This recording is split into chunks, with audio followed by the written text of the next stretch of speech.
Okay, so to keep myself sane and to keep myself balanced, I like to look at both left-wing media and right-wing media. And today I'm looking at the Midas Touch Network. So just so you guys understand how left-wing the Midas Touch Network is, they are ultra, and I mean ultra left-wing lunatics. That's just who they are. And they are proud about it. They get millions and millions, I think something like 100 million views per month on this network looking at this left-wing propaganda. So it is, it's very profitable for them. But they have a different opinion on the Fani Willis situation than I do. So what I want to do is I want to look at what they say and respond to it and see, is it something they can educate me on? Is it something I'm missing about the situation? Because it's possible. We all live in our bubbles. So in this way, I get to kind of get out of my bubble and see what the other side is saying. So let's see what the Midas Touch are saying.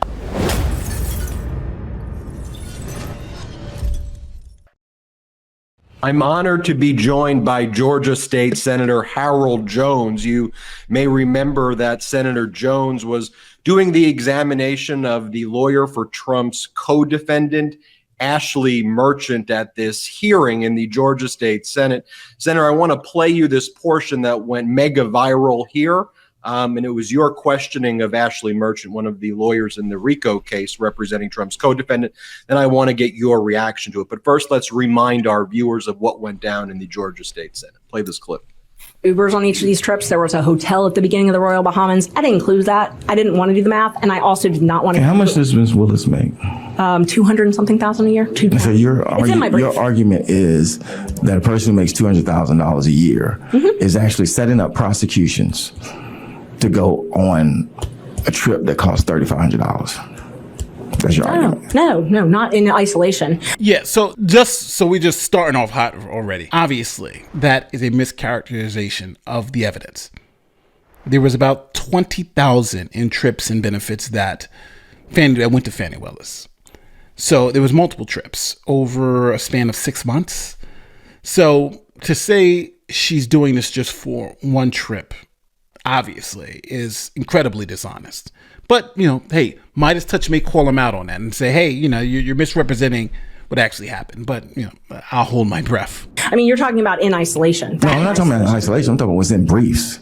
I don't know what else you may be speculating about. I'm just talking about what's in briefs that says this is the benefit that she got. And all I'm saying is that I got a person who's making $200,000, and the benefit that you're putting into the briefs, not what you may say that you may find elsewhere, but the benefit in the briefs is I go on a trip with $3,300, $4,400.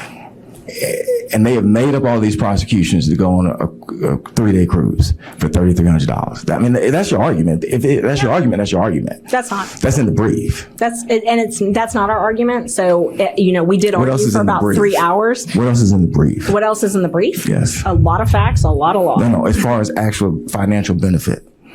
So the financial benefit that I put in the brief was what I could prove. I did not want to have any, as you call it, speculation. I did not want to speculate about anything else. So I did not know if Mr. Wade paid for an Uber that Miss Willis was literally sitting in at the same time. You can kind of. So I love the way they cut that off, because of course she was going in, okay, let me outlay each financial benefit that Willis got from Wade. So that I think was interesting to see how they cut that off, because they didn't want to show that. So Senator Jones, walk us through that moment and what did you learn from it?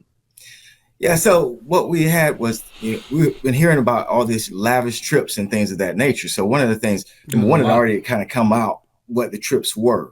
And so we got notice on Monday of that week that we'd actually be having Ms. Merchant come on. So her discovery was due. And so we were able to actually go up and look at the discovery. We didn't really have much time to do it. It was over 1,000 pages of discovery, quite frankly. But the main thing I wanted to make sure of was exactly what was being alleged as far as the trips were concerned. And so when you look at the amount of the trips, which I already kind of heard from the news, but I wanted to make sure. So we were able to see some of those receipts. And then, of course, that's also what's in her brief.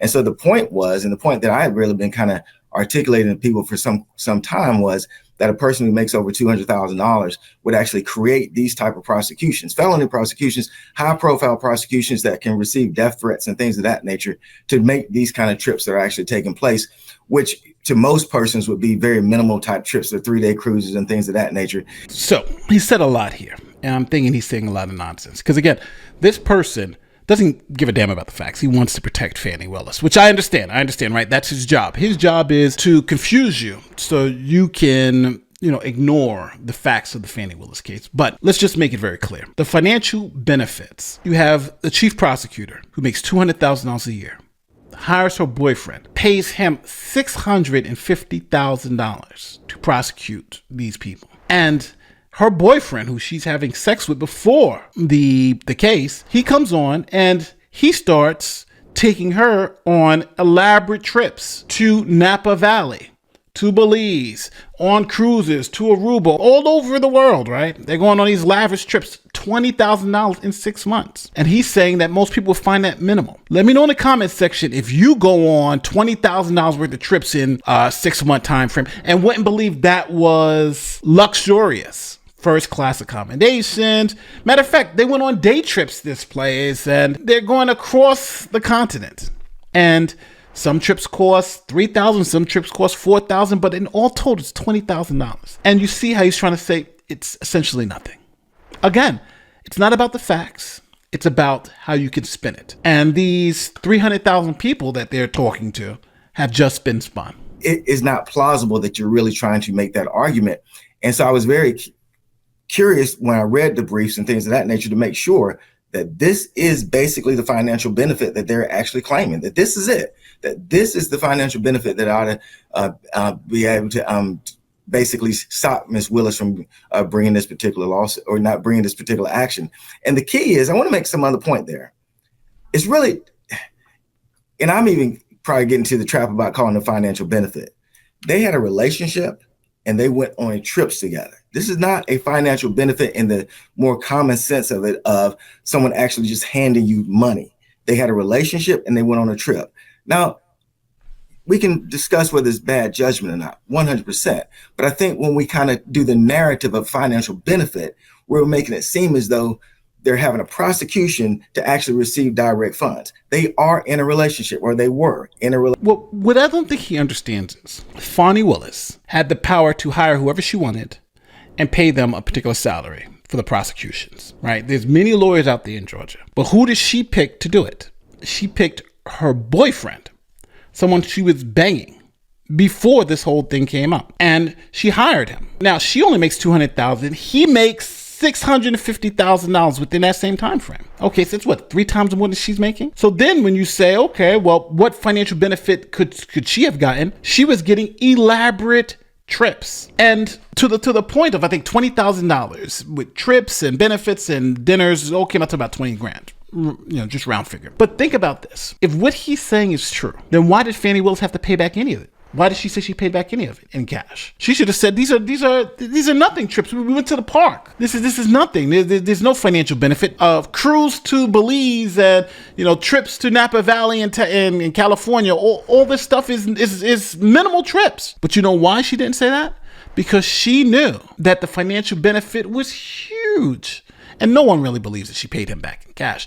But the financial benefits that she got on going on $20,000 worth of trips, dinners, and all that stuff is huge. And it's so not nothing that the law in Georgia says that if you, as a district attorney or in any government employee, gets a financial benefit for somebody, a gift of over $100, then you have to report it to the government. And you know how many of these $4,000 trips, the $3,000 trips, the dinners and all this other stuff, you know how much of that $20,000 that Fani Willis reported to the government?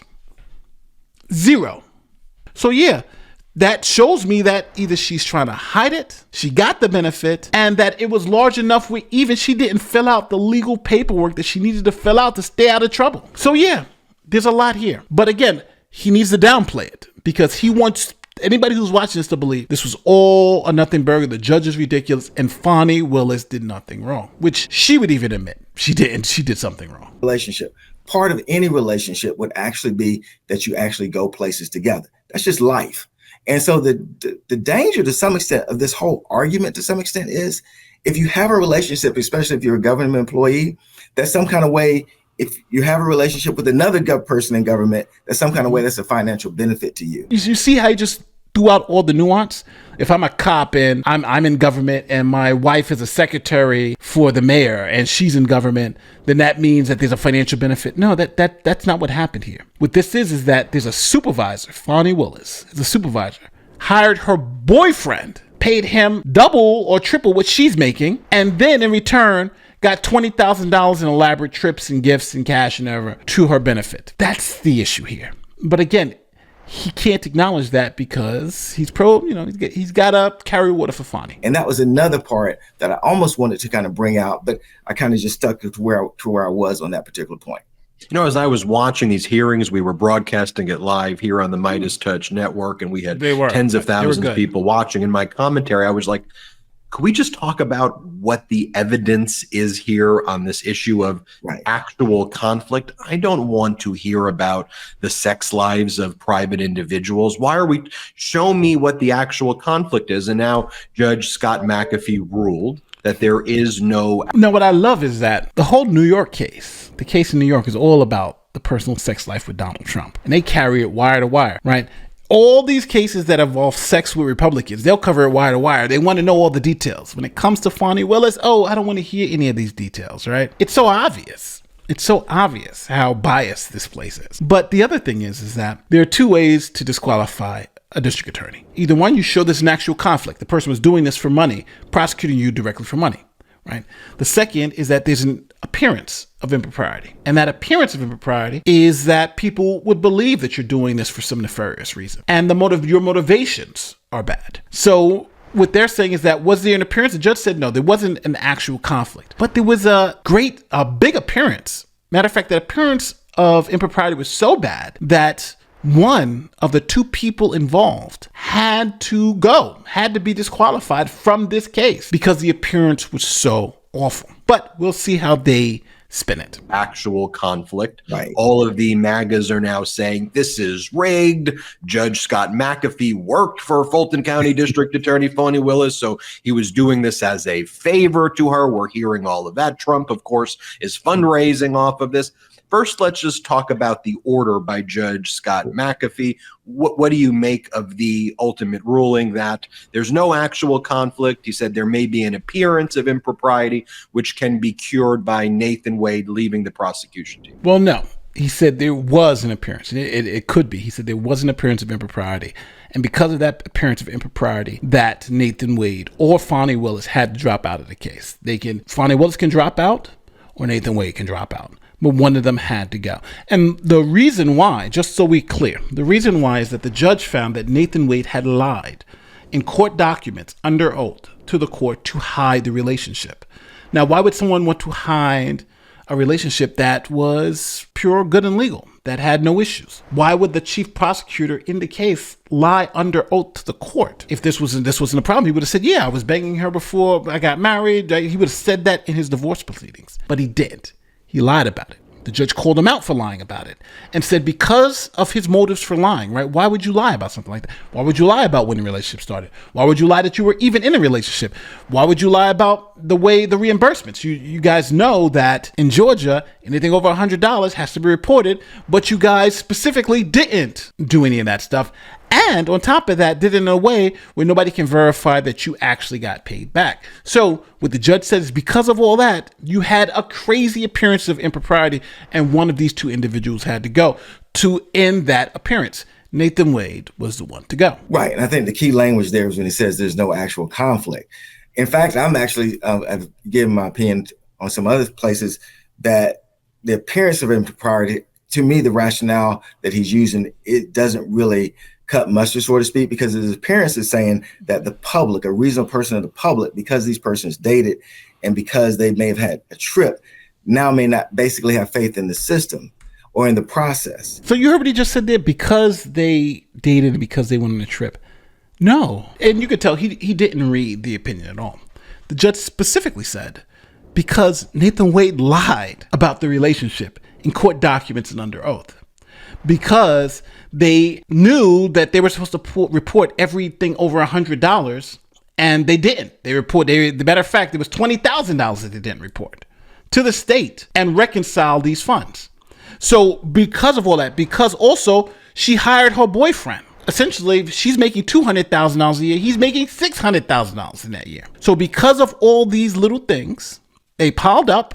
And eventually it said, okay, well, based on all this evidence and the lies and the cover-up, because we all know they were lying to cover up the relationship, the judge said there's an appearance of impropriety. And just think about it. It just makes sense. If the prosecutor on the case is lying about their relationship to stay on the case, that is easily an appearance of impropriety. But again, they can't say that. And let's see. Matter of fact, we'll do this again. I'll take a shot if they mention once, that the judge ruled that Nathan Wade lied under oath in court documents. I understand what he's saying, but I don't think I think he's missing something there. Faith in the process is the process itself. Faith in the process is going to be, there was a special grand jury. There was a grand jury. You have criminal defense attorneys. You have prosecutors. You're going to have a judge who's going to make decisions. What he basically is arguing is that when persons on the outside start saying, which they do all the time, especially now, well, this person knows this person, and that's why they're being prosecuted. Or this person worked for this person, and so therefore this prosecution is not any good. That's really what he's really kind of saying. Faith in the process is going to be when the case goes to trial and the defense attorneys get an opportunity to cross-examine persons, or they're able to put up direct evidence. When the judge makes determinations, let me tell you, and you know this, when that trial is going on, there are going to be persons online talking about all sorts of relationships. I don't even mean sexual relationships, but this person knew that person, this person went to law school with this person ran against this person. You can destroy faith in the process with all sorts of innuendo and speculation. And to some extent, I think that's what he's kind of relying on, that a reasonable member of the public would not believe that there's faith in the process because of what took place if they were dating at one particular point in time. No, faith in the process is the process itself. It's going to carry itself out. And I think he should rely on that to say, no, it's going to be the judge's rulings. It's going to be arguments by the prosecution, arguments by the defense. We had a whole movement, the BLM movement, where people were saying they were being unreasonably convicted because of the color of their skin. And you could have easily made the same argument he's making, right? You should reply in the process, blah, blah, blah, blah. Remember back in the day when, let's say, black people were being convicted by all white juries, and they were making the argument, hey, it's the process, there's a judge, there's a jury, everything is fair, nobody really cares, there's no, people are saying, no, there's obviously appearance of impropriety. It's an all-white jury. They're convicting black people. There's no, black people get served on juries, that type of thing. So sometimes it does matter who that judge is. It matters sometimes who that jury is. And it does matter who the prosecutor is. And they have to be impartial. And they can't have this appearance of impropriety. But he doesn't care about that. He just says the process itself is fair. We should all believe in it. But then on the other side, he's going to be at a BLM rally saying the process is not fair and we shouldn't believe in it. This is the logic, which I just don't understand. What's going to create faith in the process. But this idea that a reasonable member of the public, they're going to come up with all sorts of reasons why this process is not fair. You can't address all of those particular reasons. I always said, look, we're dealing with a court of law, not a court of gossip, not a court of rumor, and not a court of innuendo. And it was always my commentary that there's really a double standard here. It's because who Fani Willis is, who Nathan Wade is, and on the other side, the fact that you have Trump and his co-defendants, that this was even allowed to take place and have hearings like this. What's your view? But what double standard? The lead prosecutor in the case has been found to have lied under oath to hide his relationship with the chief prosecutor and was giving her $20,000 in elaborate gifts over a 6-month period. Again, they say it's a nothing burger, but I would bet if this was reversed, if this was reversed in terms of politics, we'd be hearing a totally different rendition of what happened. Because again, this isn't about facts and logic. This is about pushing one narrative. On that, do you see a double standard at play here? Absolutely. What I would think would happen in most trials is the judge would have said, give us your brief. Let's just deal with the brief that was given. Give us the brief, read it, saw what the supposed financial benefit was, and said, I've read the briefs based on the case law, which talks about an actual conflict, harm to the defendant, would ask the attorneys what harm has actually come to your particular client. As she said, then there really has been no harm. In fact, was made an offer to actually end the particular case for a misdemeanor. And well, being made an offer doesn't mean anything. Being made an offer means nothing. That doesn't mean anything. So yeah, it's just because somebody made him an offer to plead guilty to a crime to have a criminal record. No, he doesn't. He's like, no, I'm not going to take that. So yeah, just because he was made an offer, it doesn't mean anything. But I also want to make very clear, because there are two ways to to disqualify a prosecutor. Yeah, if there was no actual conflict, that's one thing, but there's clearly an appearance of a conflict, and it's such a bad appearance that the prosecutor is willing to lie to protect it. And the judge was saying, I understand your point, but I'm going to overrule it. And of course, you can take me up if you want to. And that would have been the extent of it. We would have not had this type of hearing if certain parties were not involved. I think he may have been saying, well, I wanted to give everybody the opportunity to air things out. But I think it ought to be treated like all cases are treated. And that's exactly how it would have been treated and should have been. It's not that it's being unfair. There just was no actual conflict here. And just imagine, and what the judge cited, the cases that he cited to say no actual conflict was in both parties' briefs. Was the fact on the trips that was in both parties' briefs. Well, just to be clear, just so we're clear on the law, there were cases that said that there was all the cases said conflict or actual conflict or an appearance of impropriety. But in the cases where the judge said there was an appearance of impropriety and booted the prosecutor, the argument was that there was also a conflict within that case. But that's not true. Georgia law specifically says you can bounce a prosecutor for the appearance of impropriety. And in this case, if he would have read the judge's ruling, the judge put all the case law there, said, yeah, this is how you get to an appearance. And in this case, there was a clear appearance of impropriety. So to rectify that, we have to disqualify one of the prosecutors, either the chief prosecutor, which disqualifies the whole office, or the special prosecutor, which allows it to go to someone else who is not conflicted, who does not have that appearance of impropriety. Remember, he had just lied under oath, and he's given the DA $20,000 in elaborate gifts in 6 months. That's an appearance of some wrongdoing. Did not have to have all this other evidence. And what was it, 2 or 3 days worth of evidentiary hearings come out? You didn't need that. You could have asked the attorneys, state in your place, do you actually have any other evidence than what's in your brief? And it might have been, well, we want to put this person on, and they're going to say, I'm asking you, do you actually have any other financial benefit than what's in your brief? No, I don't. Okay, here's going to be my ruling. Let's move on. And Senator, we hear a lot of commentators. So just to be clear, this guy is okay with someone paying off the prosecutor $20,000 in financial benefits over a 6-month period. And it's saying, well, if this is all it is, that you're taking them across trips around the world into these magnificent vacations. For this guy, if it's not cash money, then it's not. It's ridiculous. But again, they are essentially desperate to defend Fani Willis. They're desperate. And this, I think, shows their desperation. Okay, so just to be clear, I think he did what he had to do. His job at that hearing was to go in and make Ashley Burgess seem unreasonable, make it seem like she didn't have no evidence, make it seem like they were just going after Fani Willis over a big nothing burger, right? Instead of saying, hey, there were 4 or 5 trips worth $20,000, say, hey, you're saying that she's doing this over one trip for $1,000. Like, no, there's like all these other trips, right? The fact that Nathan Wade lied, they didn't mention that. All that stuff is essentially, they're saying is nonsense. They're saying doesn't matter as long as Fani stays on the case. And another thing, it's wild that they're doing this, but they're literally trying to lie to the audience, straight up lie to the audience, and say the only way you can bounce prosecutors is by having an actual conflict. With Georgia law, the judge specifically said, no, that's not the way, and bounced Wade because of the appearance of impropriety. He didn't bounce because there was an actual conflict. He bounced him because there was an appearance of impropriety, because he lied under oath.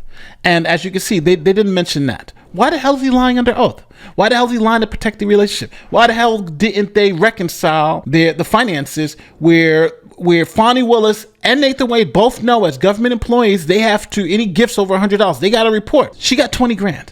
They reported nothing. So let me know if you think I'm being too hard on this state senator and this channel, because at the end of the day, I honestly feel that, they have 2.19 million subscribers. This is essentially, what's it called? The right-wing version of Alex Jones, right? Just tell the people what they want to hear. It doesn't matter, and keep the money flowing in. And they do well.